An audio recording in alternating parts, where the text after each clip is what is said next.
同事嫉妒我业绩第一，偷了我的策划案。事后客户那边出了问题，他却将所有过错推到我身上。不明真相的同事指责我，公司开除我，就连我爸妈也承受不了打击，心脏病离世。愤恨中，我从天台一跃而下。再睁眼，我回到了同事找我借方案的那一天。林月，能不能让我看看你写的策划案？我刚来不久，还不太会，想学习学习。我盯着电脑屏幕，手指顿了顿。若是以前，我定会答应，可这次我头也不抬，戴上了耳机。旁边的史真香看不下去了，义愤填膺的一把扯下我的耳机。你怎么回事啊？人家如烟是新人，来请教你工作上的事，你还摆架子，跟你这样的人做同事真是丢脸。柳如烟见有人帮她说话，眼里闪过一丝不易察觉的得意。她很清楚我是个脸皮薄的人，认定了有史真香帮她，我一定会答应。可我只是一把夺回耳机，白了他们一眼，继续敲打键盘，回忆上一世。就因为脸皮薄还洗了我，洗后我才知道，原来柳如烟是专门游走于各个企业的商业间谍，而我就是她精心挑选的背锅侠。另外2个蠢货不知道她的目的，纯粹嫉妒我业绩好，所以无脑站她。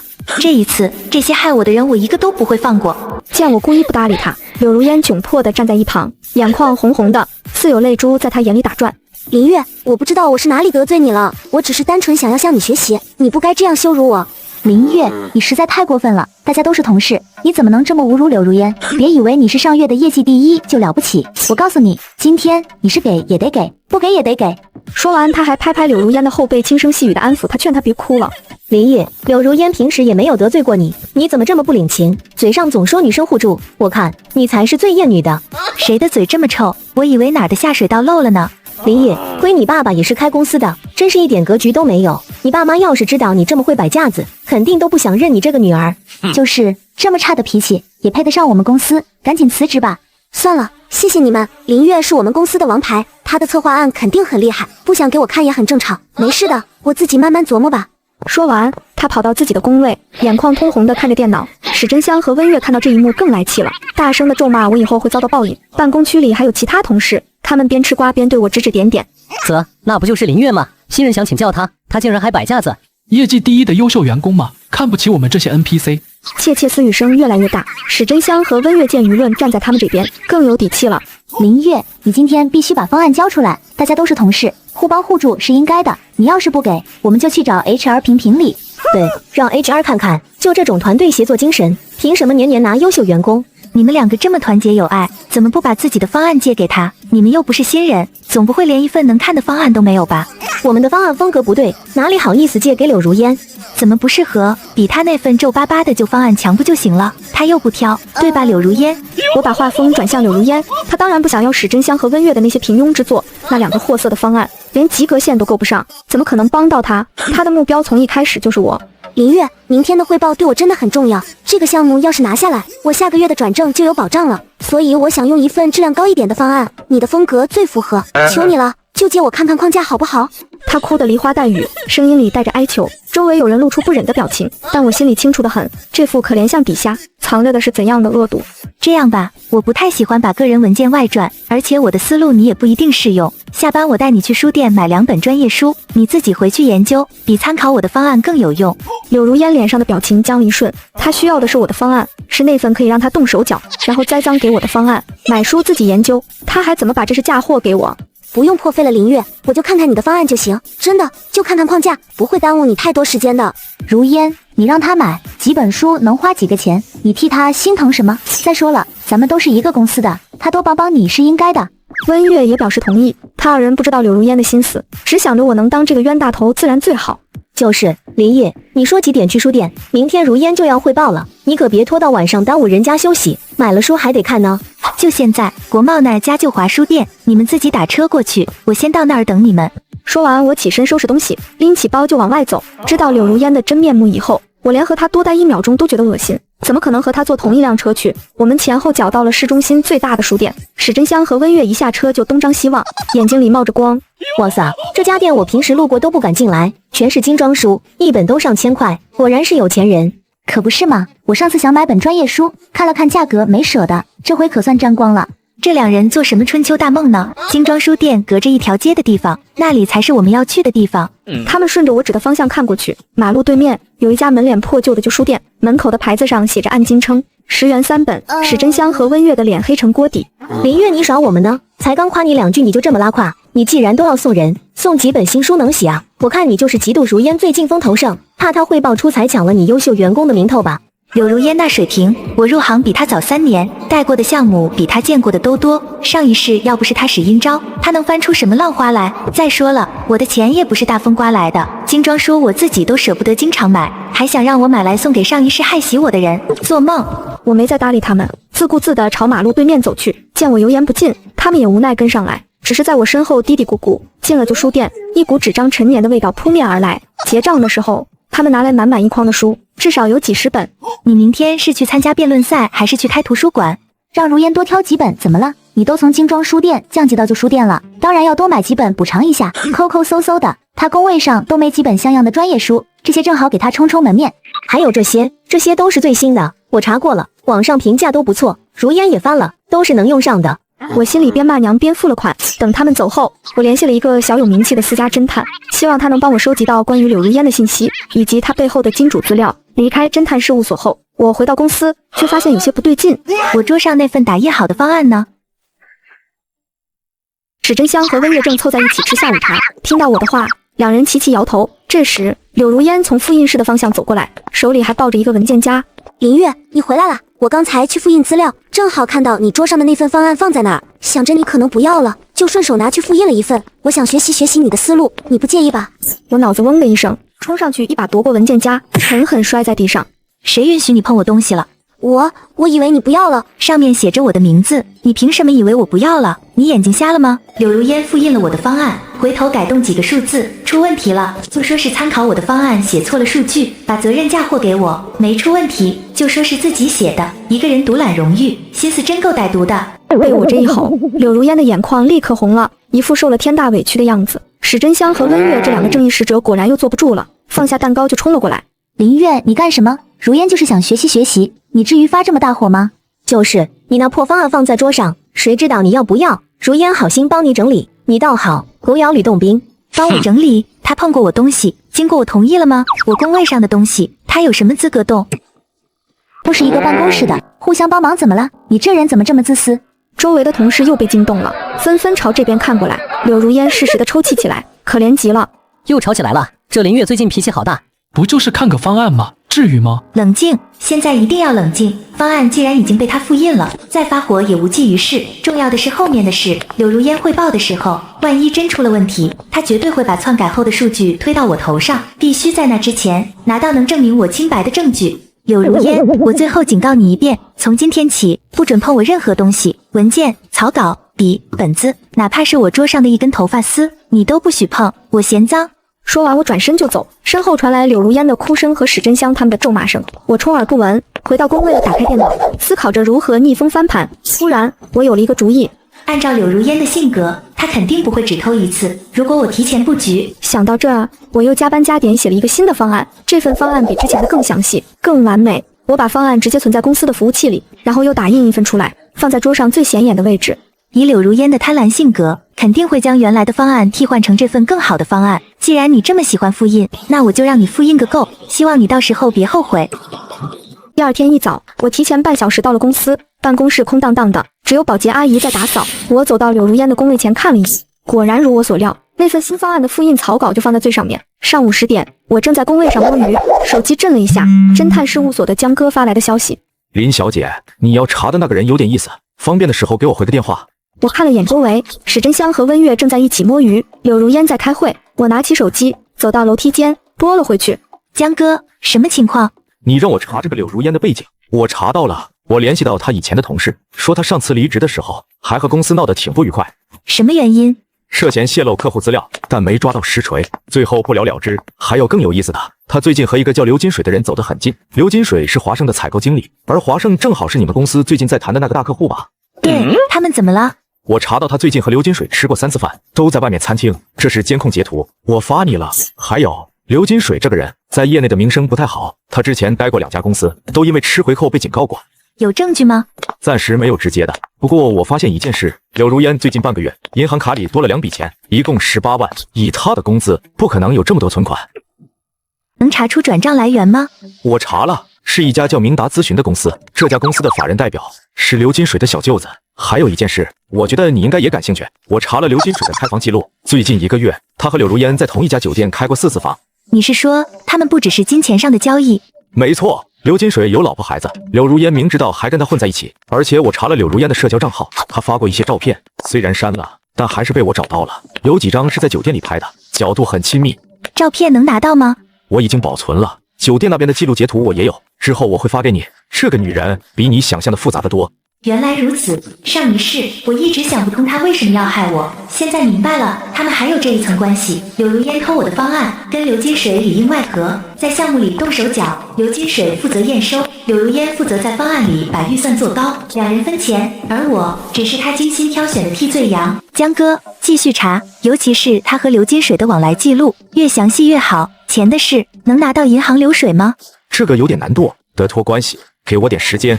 好，我等你消息，费用不是问题。柳如烟，你不是想让我当替罪羊吗？好，我让你看看，最后谁才是那只羊。回到工位，我看了眼日历，距离项目汇报还有5天，足够我做很多事了。等柳如烟开完会回来，她眼神里带着一丝得意。史真香凑了过去，小声地问：如烟，下午茶喝不喝？不用了，香香，我今晚要加班，把方案再改改，过几天就汇报了，不能出岔子。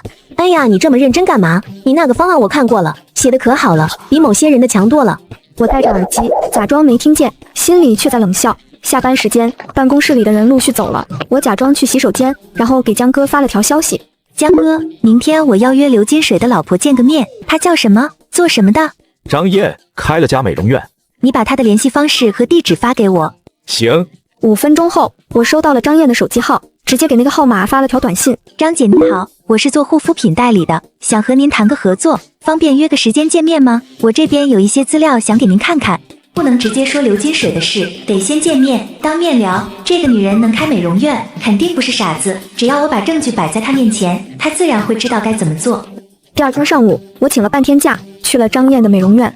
你好，美女是做护肤品代理的吗？张姐你好，我叫林月，我今天来不是为了护肤品的事，而是想和你聊聊你老公刘金水的事。你是谁？你想干什么？张姐你别紧张，我不是来闹事的，我是来帮你的。帮我什么？你最近是不是一直怀疑你老公在外面有情况？正好我手上有一些东西，你可能用得上。什么东西？你老公和一个女人的聊天记录，去酒店的记录，而且还开了4次，就最近1个月的事。你说什么？去酒店？对，酒店的名字、时间我都有。张姐，我知道这话不好听，但你得知道真相。那个女人是谁？我同事柳如烟，她在和你老公和刘金水里应外合，在项目里做手脚。不过你刚才也看到了，他们之间不只是金钱上的关系。你为什么要帮我？你跟他有仇？没错，他处处给我设陷阱，我不想坐以待毙，所以先下手为强。你有什么条件？我没条件，这些东西免费给你，我只希望一件事，等事情闹大的时候，你能当着所有人的面把话说清楚。你是想让我当证人？对，我们合作，这样你既能帮我证明清白，又能拿到他犯错的证据，离婚的时候财产分割你也能占优势，这是一个双赢的建议，不是吗？这王八蛋，我在家带孩子开店，他在外面乱搞。行，既然他敢做，就别怪我不客气。张姐，我理解你的心情，这些证据你要不要？要，当然要，我要让他身败名裂。东西呢？还没拿到手，但我保证3天之内原件会送到你手上，到时候怎么做你自己决定。好，我等你消息。离开美容院后，我给江哥打了个电话。江哥，刘金水和柳如烟的转账记录能拿到吗？正在想办法。还有一件事，那个明达咨询的账户，我托人查了，最近又赚了一笔钱给柳如烟，这次有5万。什么时候？昨天晚上，应该是预付的尾款。太好了，这笔钱来的正是时候，明天就是汇报的日子，他今天收钱，明天动手，时间正好对得上。江哥，尽快拿到完整的转账记录，还有刘金水和柳如烟的聊天记录，能弄到吗？这个有点难，他们的聊天软件应该是加密的，不过我查到他最近和刘金水通了很多电话，通话记录我这边能拿到。好，越快越好。挂了电话，我看着来来往往的车流，明天就是汇报的日子了。上一世就是在那天，我的人生被彻底毁掉。这一次，我要亲手把那些害我的人一个个送进地狱。项目汇报当天，会议室里坐满了人，除了我们部门的同事，还有几个公司高层以及客户方的代表。柳如烟坐在我斜对面，看起来信心十足。她时不时看我一眼，那眼神里带着掩饰不住的得意。笑吧，趁现在还能笑得出来，一会儿你就知道什么叫笑不出来了。下面请项目组进行方案汇报。柳如烟，你先来吧，这个项目你跟进的比较多。好的，经理。柳如烟打开 PPT 开始汇报，前面的部分讲得不错，逻辑清晰，数据也完整，但在讲到报价部分的时候，他顿了顿。这个项目的预算，我们做了详细测算，总预算大概是320万。台下响起一阵窃窃私语，这个数字比客户刘总的预期高了将近100万。这个价位是不是太高了？我们之前的预期是200万左右。这个其实是参考了我们公司之前类似项目的报价，尤其是数据这块，我们是严格按照行业标准测算的。行业标准，我做了10几年，这个预算明显偏高。你们有没有详细的测算依据？我们公司有一位资深同事，他在这个行业做了好几年，经验很丰富，我就是参考了他的方案。说完，他朝我看了一眼，所有人的目光都跟着看过来，落在我身上。来了，上一世就是这个环节，我被他推出去当替罪羊，但这一次不一样了。林月，要不你来说说？好，我来解释。首先，我要澄清一点，柳如烟刚才说的参考了我的方案，这个说法不准确。林月，你什么意思？我确实是参考了你的方案啊，那天你放在桌上的那份。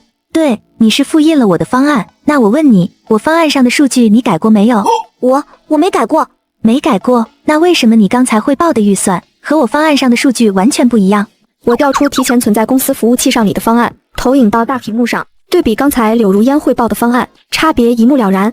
大家看，我的方案上明明写着210万预算，可柳如烟汇报的预算是320万，差了整整110万。他说他没改过，那这110万是怎么来的？自己长出来的吗？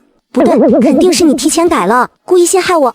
那你看一下文件的详细属性，只有上传时间，没有修改时间。这可是公司服务器，一切操作都会被记录下来。如果我真的修改了，服务器上为什么没有记录？我是根据实际情况调整的，做方案本来就要灵活调整，难道要死板的照抄吗？调整可以，但你调整的依据是什么？为什么要把预算调高这么多？而且调高的这部分，恰好和华盛那边某个人的胃口对得上。柳如烟一下子变了脸色，所有人疑惑地盯着他，听不懂我在说什么。林月，你刚才说的话是那边某个人是什么意思？刘总，您别急，我这里有份东西，可能大家都有兴趣看一看。大家请看，这是最近半个月柳如烟的个人银行账户流水，大家可以看到有2笔钱打进她的账户，一笔18万，一笔5万，一共23万。转账方是一家叫明达咨询的公司，而这家公司的法人代表是刘金水的小舅子。刘金水是谁？就是华盛的采购经理，也就是刘总您的下属。至于他们为什么要这么做，我不知道，但我这里有刘金水和柳如烟的酒店记录，最近1个月他们去了4次。会议室里彻底炸了锅，柳如烟的脸瞬间惨白，像见了鬼一样。林小姐，你的意思是这个柳如烟和刘金水里应外合，在预算里做手脚？刘总，我只是提供证据，刘金水毕竟是贵公司的员工，具体什么情况您还得自己去查。不过柳如烟的问题我倒是查得很清楚了。林月，你凭什么调查我？你这是侵犯隐私。那你偷我方案的时候，有没有想过侵犯我的隐私？你改数据的时候，有没有想过侵犯公司的利益？你准备让我当替罪羊的时候，有没有想过侵犯我的人生？我没有，这些都是你伪造的，你嫉妒我，所以故意陷害我。我伪造的？好，那就让银行来鉴定一下这些转账记录是不是伪造的，让刘金水本人来对质，看他认不认识你。柳如烟彻底崩溃了，她瘫坐在椅子上，脸色惨白。会议室的门突然被推开，一个中年女人冲了进来。不用叫了，刘金水今天来不了，他在帽子局呢。所有人都愣住了。张燕走到台前，看了一眼柳如烟，眼里全是鄙夷。各位领导，我是刘金水的老炮，今天来是想告诉大家刘金水收受回扣的事，而这个女人就是和他勾结的同伙，他们在方案里动手脚，把预算做高，好从中捞油水。我这里还有他们的聊天记录。张燕把手机举起来，屏幕上是一张张聊天记录的截图，会议室里一片哗然。